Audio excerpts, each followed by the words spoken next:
Ito naman po mga bossing ko ang aming lemon. Sarili kong tanim to mga bossing. Nalaglag lang po siya mga bossing. Kaya gagamitin ko po siya mga bossing ko sa pagkiklinsing ng kapaligiran mga bossing.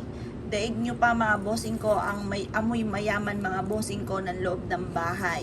Once na kayo po ay merong ganito mga bossing ko ay higit kayo na makaka-attract ng swerte. Bukod sa napakabango pa at amoy mayaman ang loob ng inyong puntahanan mga bossing. Pwedeng kalamansi din mga bossing. Tapos itong ating asin mga bossing. At tapos tatambalan natin itong mga bossing ko ng ganito. Downy. Nasubukan nyo na po ba yan? Asya, kung hindi nyo pa ito nasusubukan, subukan nyo po siya. Kapit dito ang swerte at napakabango mga bossing ko sa loob ng inyong pong tahanan. Yan, ganyan lang po inyo pong gagawin mga bossing. Yan.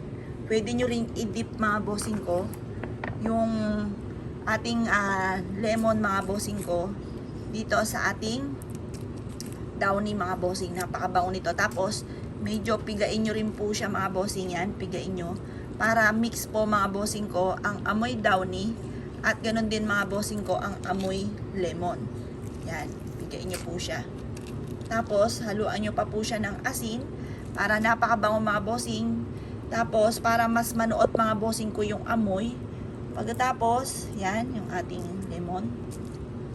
Pagkatapos mga bossing, tapos nyo po itong gawin. Lagyan pa natin. Kayo ay nag-wish at maging positibo.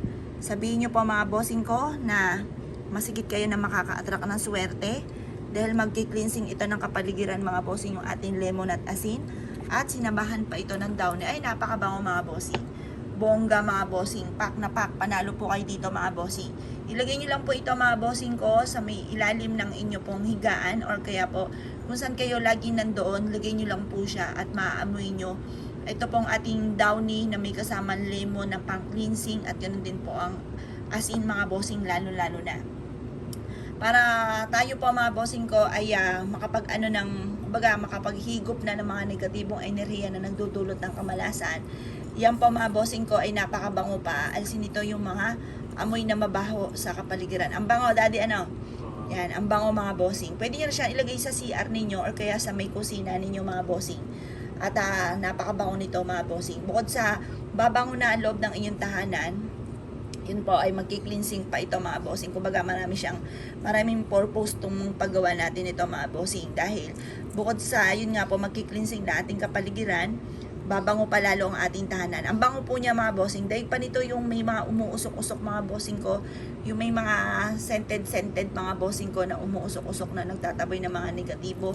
Daig pa niya. Kasi ito ay may lemon at ganoon din po yung ating asin mga bossing plus downy pa mga bossing.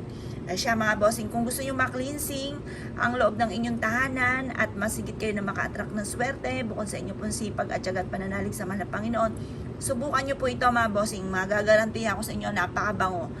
Tapos, maaamoy nyo kagad ang halimuyak nito mga bossing, lalo-lalo na kung nasa loob ito ng inyong tahanan tapos de-aircon kayo. Kung hindi naman de-aircon, pwede rin naman, lagay nyo lang po ito sa may center table po ninyo mga bossing. Pero, mas mabango rin po siya mga bossing ko kung kulay blue yung gagamitin yung downy mga bossing. Mas mabango rin siya, parang masanay ako doon. Pero mabango rin po siya mga bossing ko itong white.